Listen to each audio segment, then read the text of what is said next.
বলে তার পোশাক আশাক ভালো নয় বলে তুমি তাকে আমন্ত্রণ করনি। সে মনে অনেকটাই কষ্ট পেয়েছে। তার মাসুম বাচ্চারা ক্ষুধার জ্বালায় কাতরাচ্ছে। এই ঘটনা আল্লাহর আরশে পৌঁছে গিয়েছে। আল্লাহ তোমার উপর নারাজ হয়েছেন, তাই তোমার সকল খাবারই সে কয়লায় পরিণত করে দিয়েছেন। এরপর কুলসুম বললেন, হায় আল্লাহ, আমি তো এতটা ভাবিনি। হে আল্লাহর নবী, আপনি কিছু একটা করুন, এর সমাধান দিন। নবী করিম সাল্লাল্লাহু আলাইহি ওয়াসাল্লাম বললেন, এর উপায় একমাত্র মা ফাতেমার কাছেই আছে। তিনিই পারেন সকল সমস্যার সমাধান করতে। নিশ্চয়ই তার ইচ্ছায় আল্লাহ রাব্বুল আলামিন এই সমস্যার সমাধান করে দিতে পারেন। তখন কুলসুম দৌড়াতে দৌড়াতে মা ফাতেমার বাড়িতে পৌঁছে গেলেন। সেখানে গিয়ে তিনি মা ফাতেমাকে ডাক দিলেন। মা ফাতেমা বাড়ি থেকে বের হয়ে আসলেন এবং বললেন, হে আমার বোন, তোমাকে এতটা হতাশাগ্রস্ত দেখাচ্ছে কেন? এই অসময়ে আমার বাড়িতে কেন?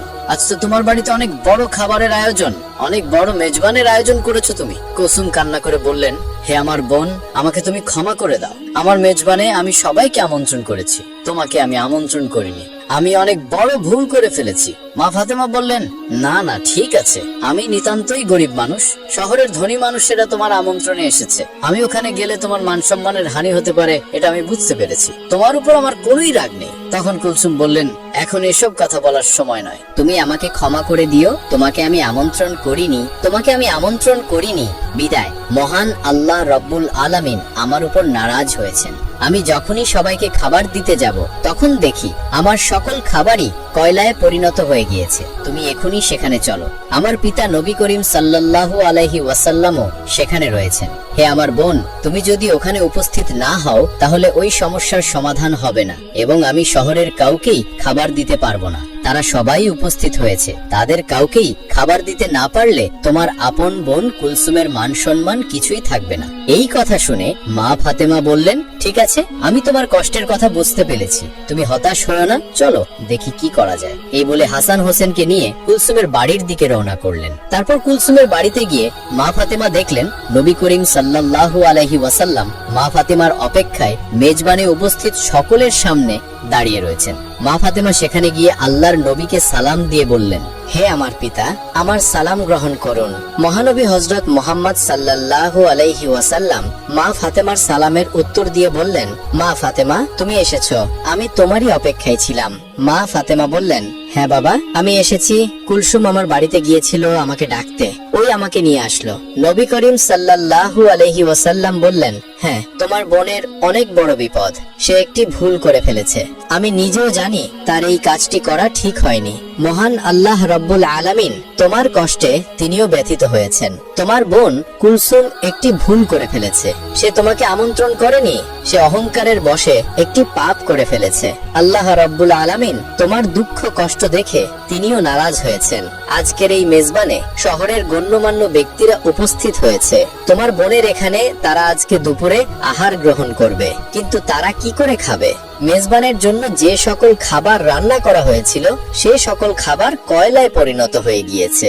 এই কথা শুনে মা ফাতেমা অবাক হয়ে বললেন, আমি তো আমার বোনকে কখনোই অভিশাপ দিইনি, এমনটি কেন হলো? মহানবী হযরত মুহাম্মদ সাল্লাল্লাহু আলাইহি ওয়াসাল্লাম বললেন, মা ফাতেমা, তুমি অভিশাপ দাওনি, অভিশাপের প্রয়োজন পড়েনি, কিন্তু হাসান হোসেনের ক্ষুধার যন্ত্রণা মা হিসেবে তোমার আহাজারি আল্লাহ রাব্বুল আলামিনের আরশকেও কাঁপিয়ে দিয়েছে। তাই এই মেজবানে যে সকল খাবার রান্না করা হয়েছিল, তার হুকুমে সকল খাবারই কয়লা হয়ে গিয়েছে। এখন তোমার বোন অনেকটাই চিন্তায় পড়ে গেছে যে এত সব আমন্ত্রিত অতিথিদের যদি সে খাবার দিতে না পারে, তাহলে তার মান সম্মান কিছুই থাকবে না। মা ফাতেমা বললেন, হে আল্লাহর প্রেরিত রাসূল, হে আমার পিতা, আমার এখন কি করণীয় রয়েছে?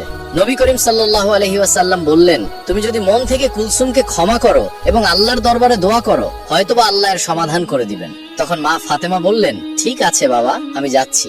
এই বলে যেখানে খাবার রান্না করা হচ্ছিল, যেখানে সকল খাবার কয়লা হয়ে গিয়েছিল, কুলসুমকে নিয়ে সেই জায়গায় গেলেন।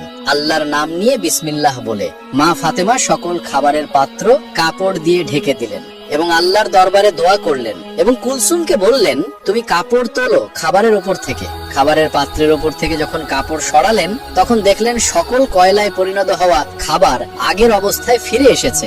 কুলসুম আল্লাহর দরবারে শুকরিয়া আদায় করলেন। মা ফাতেমাও আল্লাহর দরবারে শুকরিয়া আদায় করলেন। কিছুদিন ধরে মা ফাতেমা অত্যন্ত অসুস্থ ছিলেন। সে বিছানা থেকে ঠিকমতো উঠতে পারছিল না। অন্যদিকে বাড়িতে 3 দিন যাবত কোনো খাবার ছিল না। খাবার না খেয়ে ও অসুস্থতার কারণে হযরত ফাতেমা রাদিয়াল্লাহু তাআলা আনহা অত্যন্ত দুর্বল হয়ে পড়লেন। শেরে খোদা হযরত আলী রাদিয়াল্লাহু তাআলা আনহুর হাতে তখন এমন কোনো অর্থ কড়িও ছিল না যার মাধ্যমে তিনি খাবার ক্রয় করে আনতে পারবেন। 3 দিন অতিবাহিত হওয়ার পর হযরত ফাতেমা রাদিয়াল্লাহু তাআলা আনহা হযরত আলী রাদিয়াল্লাহু তাআলা আনহুর হাতে একটি কাপড় দিয়ে বললেন, হে আমার প্রিয় স্বামী, আপনার হয়তো মনে আছে আব্বাজান হযরত মুহাম্মদ সাল্লাল্লাহু আলাইহি ওয়াসাল্লাম আমাদের বিয়ের সময় এই কাপড়টি আমাকে হাদিয়াত স্বরূপ দিয়েছিলেন। এটি অত্যন্ত বরকতময় একটি কাপড়। আমার মনে চাচ্ছে না যে এই কাপড়টি আমি বিক্রি করে দেই, কিন্তু তারপরেও যেহেতু আমাদের ঘরে আজ 3 দিন যাবত কোনো খাবার নেই, তাই আপনাকে এই বরকতময় কাপড়টি আমি দিচ্ছি।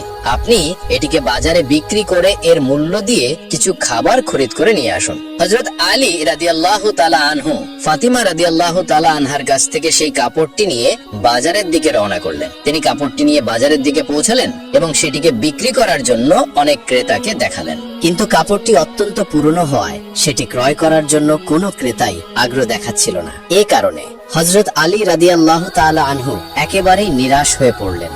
তখন তিনি আল্লাহ রাব্বুল আলামিনের দরবারে ফরিয়াদ করলেন, হে আল্লাহ রাব্বুল আলামিন, এই কাপড়টি অত্যন্ত পুরাতন, তাই এটি ক্রয় করার জন্য কোনো ক্রেতাই আগ্রহ দেখাচ্ছে না।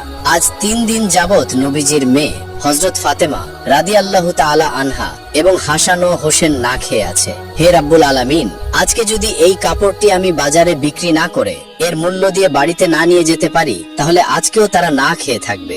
আপনি এই কাপড়টি বিক্রয় করার জন্য একজন ক্রেতার ব্যবস্থা করে দিন।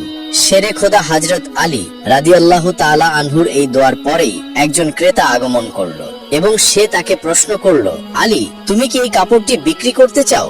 হযরত আলী বললেন, জনাব, আমি তো বিক্রি করার জন্যই এটিকে বাজারে নিয়ে এসেছি। তখন লোকটি বলল, কি পরিমাণ অর্থ দিলে তুমি এই কাপড়টি বিক্রি করবে?